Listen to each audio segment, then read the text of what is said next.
నమస్తే, నా పేరు తేజస్విని. బీసీఎన్ న్యూస్ కి స్వాగతం. ముందుగా ముఖ్యాంశాలు. విశాఖలో 77వ రోజు ప్రజా దర్బార్ నిర్వహించిన మంత్రి లోకేష్ సామాన్య ప్రజలు, కార్యకర్తల నుంచి స్వీకరించిన వినతులను పరిశీలించి చర్యలు తీసుకుంటారని హామీ. విజయవాడ జోజినగర్ 42 ఫ్లాట్ల కూల్చివేత బాధితులకు వైసీపీ అండగా ఉంటుందన్న జగన్. వచ్చే వారం తానే స్వయంగా వచ్చి కూల్చివేసిన ప్రాంతాన్ని పరిశీలిస్తానని భరోసా.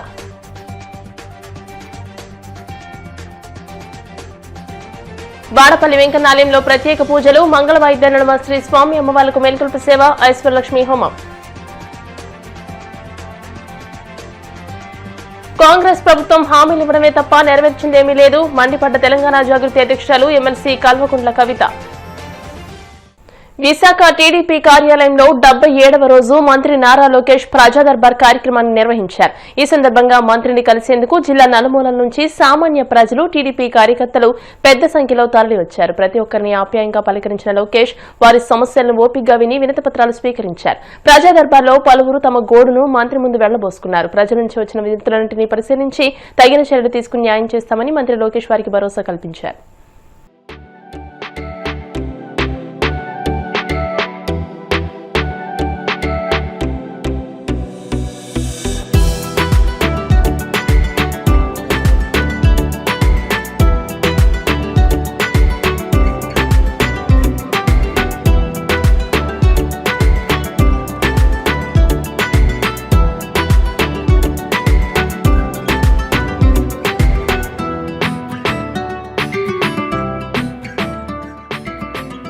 విజయవాడ జోజినగర్ 42 ఫ్లాట్ల కూల్చివేత బాధితులకు వైసీపీ అండగా ఉంటుందని, వచ్చే వారం తానే స్వయంగా వచ్చి కూల్చివేసిన ప్రాంతాన్ని పరిశీలిస్తానని మాజీ ముఖ్యమంత్రి వైఎస్ జగన్మోహన్ రెడ్డి బాధితులకు భరోసా కల్పించారు. మాజీ మంత్రి వెల్లంపల్లి శ్రీనివాస్ నేతృత్వంలో 42 ఫ్లాట్లకు సంబంధించి కూల్చివేత బాధితులు తాడేపల్లి పార్టీ కేంద్ర కార్యాలయంలో వైసీపీ అధ్యక్షులు జగన్ ని కలిసి తమ గోడు వెళ్లబోసుకున్నారు. అధికార టీడీపీ, జనసేన నాయకులను కలిసినా తమ గోడు వినిపించుకోలేదని, ఇల్లు కూల్చివేస్తే ఎంపీ గాని ఎమ్మెల్యే గాని కనీసం పరామర్శకు కూడా రాలేదని కన్నీరు నీరయ్యారు. మీరే న్యాయం చేయాలని జగన్ వేడుకగా అండగా ఉంటానని ఆయన భరోసా ఇచ్చారు. కఠోరంగా ఇంట్లోంచి సామాను కూడా తీసుకోనికుండా వాళ్ళందరూ కూడా ఈరోజు ఆ ప్రాంతానికి వెళ్తే చెట్లు కింద ఉన్న పరిస్థితి, గూడు లేక కొంతమంది కట్నాల కింద పిల్లలకి ఇచ్చిన ప్రాపర్టీ కావచ్చు, వాళ్ళందరూ కూడా అల్లుళ్ళు వీళ్ళని ఇబ్బంది పెట్టే పరిస్థితి కనబడుతుంది. ఇప్పుడు అటువంటి దారుణమైన పరిస్థితిలో ఉండగా వీళ్ళు ఎక్కని గుమ్మం లేదు. ఈ రోజు వరకు కూడా చంద్రబాబు గారిని కలిశారు, లోకేష్ ని కలిశారు, పవన్ కళ్యాణ్ ఆఫీస్కి వెళ్ళి జనసేనలో వినతిచ్చారు. అదేవిధంగా లోకల్ ఎంపీ కావచ్చు, ఎమ్మెల్యేలు కావచ్చు, ఏ ఒక్కరూ కూడా ఇప్పటి వరకు వీళ్ళ గురించి స్పందించిన పరిస్థితి లేదు. ఏ రాజకీయ పార్టీ కానీ వాళ్ళు అధికార పార్టీ నాయకులు ఎవరు కూడా వీళ్ళని కనీసం పట్టించుకున్న పరిస్థితి లేదు. ఎందుకంటే స్థానికంగా ఎంపీ గారు మరి విజయవాడ ఉత్సవాలు చూడడానికి అయితే వాళ్ళకి ఖాళీ ఉంటుంది, కానీ ఇటువంటి పేదవారికి నిలువు నీడ లేకుండా వాళ్ళు ఇబ్బంది పడుతుంటే కనీసం అక్కడికి వెళ్ళి ఓదార్చడం కానీ, వీళ్ళందరూ కూడా స్థలాలు కొనుక్కున్నారు, రిజిస్ట్రేషన్ జరిగినాయి, దాదాపు సగం వరకు నివాసాలు ఉన్నారు, వాళ్ళందరికీ మున్సిపల్ ప్లాన్లు ఉన్నాయి, పన్నులు కట్టారు. అయినా కానీ వాళ్ళు నష్టపోతుంటే కనీసం ప్రభుత్వం నుంచి ఒక ఓదార్పు, ఈ విధంగా మీ కోర్టులో జడ్జిమెంట్ వచ్చింది కదా, పోనీ ఏ విధంగా మనం వీళ్ళకి న్యాయం చేయాలని చెప్పిన ఒక భావన కూడా లేపడం అనేది చాలా బాధాకరం. అందుకనే ఈరోజు అనేక సార్లు మేమందరం కూడా అక్కడికి వెళ్ళడం జరిగింది. మా పార్టీ తరఫున మా పార్టీ అధ్యక్షులు అవినాష్ గారు కావచ్చు, మిగతా మా మల్లాది విష్ణు గారు కావచ్చు, కార్పొరేషన్ లో కూడా వీళ్ళకి జరిగిన అన్యాయం కోసం నిలదీస్తే టీడీపీ వాళ్ళు మా కార్పొరేట్ల మీద తిరగబడే పరిస్థితి నన్ను చూసాం. మనం ఎందుకు పేదవారంటే ఎంత కక్ష ఎందుకు వాళ్ళకి అర్థం కాని పరిస్థితి. ఇంకెవరు కూడా గత్యంతరంలాగా ఈరోజు జగన్మోహన్ రెడ్డి గారి దగ్గరికి వీరందరూ కోరిక మేరకు వరకు ఆయన్ని తీసుకురావడం జరిగింది. చాలా బాధపడ్డారు జగన్మోహన్ రెడ్డి గారు. కనీసం ఈ కూటమి ప్రభుత్వం వచ్చాక ఇల్లు కట్టించే పరిస్థితి లేదు, ఉన్న ఇళ్లని కూల్చేస్తాం అనేది చాలా బాధాకరం అని చెప్పి ఆయన వారు ఆవేదన వ్యక్తం చేయడం. తప్పకుండా వారికి కావలసిన న్యాయం సపోర్ట్ అడిగారు వాళ్ళు. తప్పకుండా వైఎస్ఆర్ కాంగ్రెస్ పార్టీ తరఫున మీకు సపోర్ట్ చేస్తాము, ఏ విధంగా మీకు సహాయం చేయగలుగుతాం ఆ విధంగా అన్ని విధాలా కూడా మీకు మద్దతుగా ఉంటామని చెప్పి ఈరోజు జగన్మోహన్ రెడ్డి గారు చెప్పడం కూడా జరిగింది. చర్చిని సమాజ్ చేస్తాను, మీ దేవుని సమాజ్ చేస్తాను, నిన్ను కూడా సమాజ్ చేస్తానని సురకా శ్రీనివాసరావు గారు మాట్లాడారండి. అలాగా 1 గంట టైం మీద మాది కోర్టులో సుప్రీం కోర్టులో మాది స్టే వస్తుంది, ఆగని 2 గంటలని మా తమ్ముడు కాళ్ళు కూడా పట్టుకున్నాడు సార్.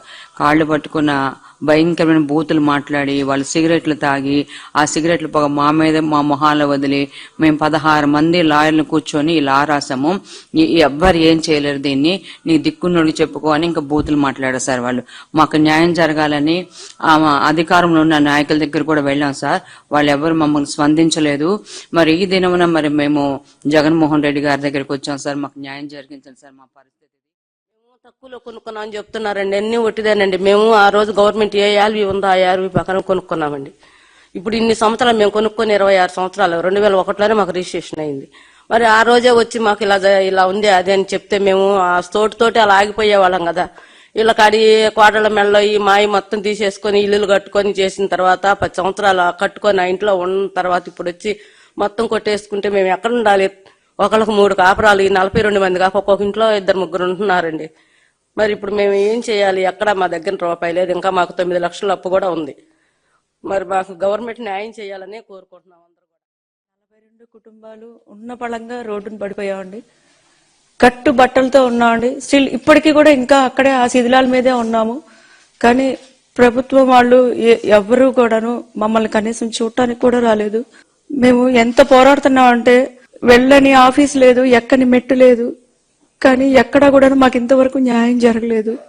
ఇక్కడైనా జగన్ గారిని మా గోడు చెప్పుకొని మాకు న్యాయం చేస్తారని మేము ఇంత దూరం వచ్చాం. అసలు ఈరోజు మేము ఈ ఆంధ్రాలో ఉండాలా వద్దా?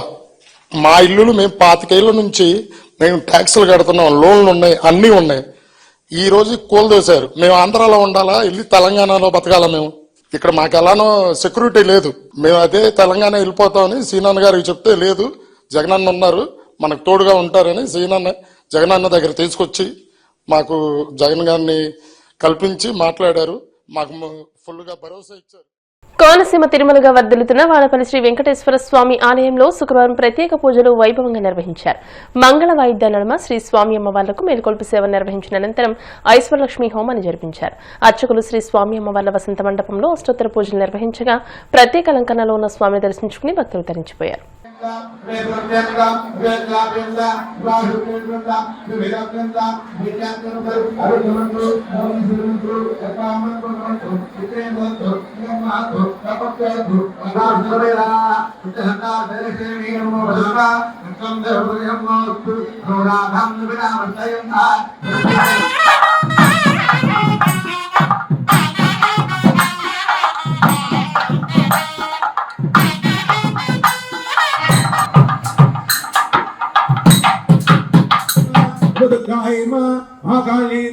ब्रह्म विष्णु स्वात्मकाय नमः मा भुवनेश्वराय नमः केशवाय ओम नारायणाय ओम माधवाय ओम गोविंदाय ओम गुणात्मनाय ओम नारदवाय मुक्ताय जरार्दवेन्द्राय श्री दुर्गे नोट सोंगे नोटे ओम श्री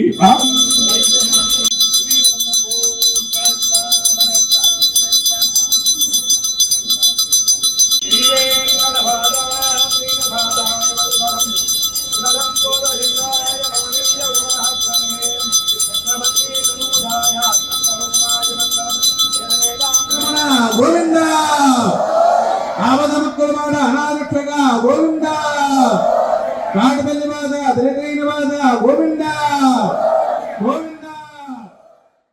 డిప్యూటీ సీఎం జనసేన అధినేత పవన్ కళ్యాణ్ ఆశయాలు సిద్ధాంతాలు నచ్చే జనసేన పార్టీ పట్ల మహిళలు పెద్ద ఎత్తున ఆకర్షితులవుతున్నారు. జనసేన పార్టీ ఉమ్మడి పశ్చిమ గోదావరి జిల్లా అధ్యక్షుడు కొటికలపూడి గోవిందరావు ఆధ్వర్యంలో తూర్పుగోదావరి జిల్లా గోపాలపురం నియోజకవర్గం గౌరీపట్నానికి చెందిన విద్యార్థులు దిర్శన ఫాతిమారాణి జనసేన కండువా కప్పుకున్నారు. ఆమెతో పాటు అదే ప్రాంతానికి చెందిన పలువురు మహిళలు యువత పార్టీలో చేరారు. ఈ సందర్భంగా ఫాతిమారాణి మాట్లాడుతూ జనసేన పార్టీ సిద్ధాంతాలు డిప్యూటీ సీఎం పవన్ కళ్యాణ్ ఆశయాలు తమను పార్టీ వైపు ఆకర్షితులు చేశాయని తెలియజేశారు. జిల్లా అధ్యక్షులు చిన్నబాబు మాట్లాడుతూ మహిళలు యువత జనసేన వైపు ఆకర్షితులై పార్టీలో చేరడం అభినందనీయమని అన్నారు.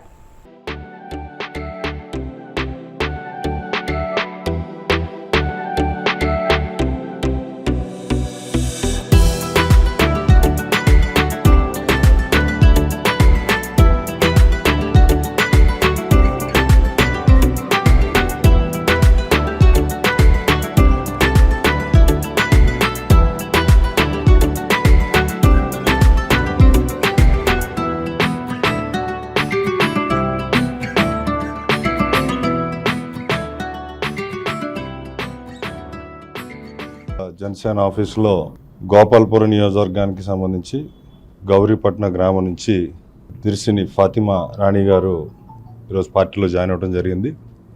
వారికి ముందుగా శుభాకాంక్షలు తెలియజేస్తున్నాను. దీనికి మన సోనరాజు గారి ఆధ్వర్యంలో ఈ కార్యక్రమం జరిగింది. మరి ముఖ్యంగా జనసేన సిద్ధాంతాలకు ఆకర్షితులై చదువుకున్న ఆవిడ, విద్యావంతురాలు. అదేవిధంగా గౌరీపట్నంలో ప్రసిద్ధి చెందిన మేరీమాత ఆలయంలో నిత్యం 3-4 వేల మంది ఉచిత భోజనం చేస్తూ ఉంటారు ఇళ్ళకి. ఆ కార్యక్రమాన్ని కూడా దగ్గరుండి పర్యవేక్షించి వాళ్ళందరికీ కూడా వసతి కల్పించే విధంగా ఈమె నిమగ్నమై ఉన్నారు. అందులో వీరి కుటుంబం కూడా. అదే మేరీమాత టెంపుల్కి సంబంధించి వీళ్ళు అందులో పార్ట్ అయ్యి నిత్యం అక్కడ జరిగే కార్యక్రమాలు, వచ్చే భక్తులకి ఏర్పాట్లు చూసి ఎప్పుడు ప్రజలకి ఏం కావాలో అవసరం ఈ చుట్టుపక్కల వారికి అందించే పరిస్థితిలో ఇవి ఉండటం చాలా ఆనందదాయకం. మరి కళ్యాణ్ గారు ఆశయాలకి తగ్గట్టుగానే ఎప్పుడు ప్రజల్లో ఉండేవాళ్ళు రాజకీయాల్లోకి రావాలి, వచ్చిన తర్వాత ప్రతి ఒక్కరికి అందుబాటులో ఉండి పనిచేయాలని ఒక సిద్ధాంతం ఆయన ఎప్పుడు చెప్తూ ఉంటారు. ప్రతిఫలం ఆశించకుండా పని చేయడమే జనసేన లక్ష్యం. అందులో భాగంగా ఆవిడని సాధారణంగా పశ్చిమ గోదావరి జిల్లా ప్రెసిడెంట్ కింద, అదేవిధంగా గోపాలపురం నియోజకవర్గ ఇన్ఛార్జ్ అయినటువంటి సోనరాజు గారి ఆధ్వర్యంలో, అలాగే గౌరీపట్నం పార్టీ ప్రెసిడెంట్ గారు వారి ఆధ్వర్యంలో అందరిలో కూడా ఈవిని సాధారణంగా ఆహ్వానించడం జరిగింది. మరొకసారి వీడికి శుభాకాంక్షలు తెలియజేస్తూ రానున్న రోజులు అందరూ కలిసికట్టుగా మళ్ళీ వచ్చే రోజుల్లో కూడా కళ్యాణ్ గారు చెప్పినట్టు కలిసికట్టుగా రాష్ట్ర ప్రజలకి మంచి జరగాలంటే మళ్ళీ కూటమి అధికారంలోకి రావాలి, దానికి తగ్గట్టుగానే ప్రతి ఒక్కరు అడుగు వేస్తామని చెప్పి తెలియజేస్తూ మరొకసారి మనస్ఫూర్తిగా శుభాకాంక్షలు తెలియజేస్తాను. అందరికీ నమస్కారం. నా పేరు ఫాతిమా రాణి దిర్సిన. నేను గౌరీపట్నం నివాసురాలిని. నేను పవన్ కళ్యాణ్ గారి ఆశయాలు, ఆయన ఆదేశాలు నచ్చి పార్టీలో జాయిన్ అయ్యాను. ఇక్కడ ఉమ్మడి పశ్చిమ గోదావరి జిల్లా ఇన్ఛార్జ్ అయిన చిన్నబాబు గారు, గోపాలపురం అధ్యక్షులైన సువర్ణరాజు గారి ఆధ్వర్యంలో ఈరోజు పార్టీలో జాయిన్ అయ్యాను. పవన్ కళ్యాణ్ గారి ఆశయాలకు కట్టుబడి నిజాయితీగా పనిచేస్తానని అందరికీ తెలియజేస్తున్నాను.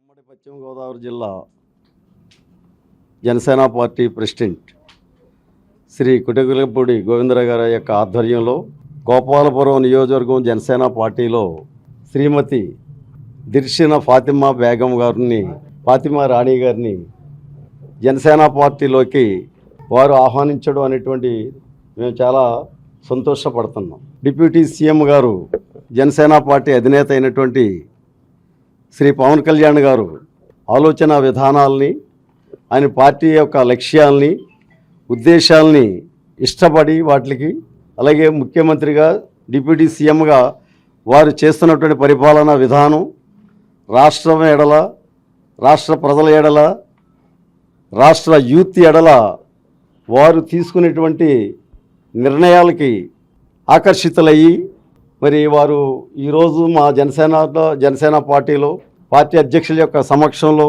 జాయిన్ అవ్వడం అనేటువంటిది చాలా శుభ పరిమాణంగా మేము భావిస్తున్నాము. ఇప్పుడు కాసేపు ప్రకటనలు.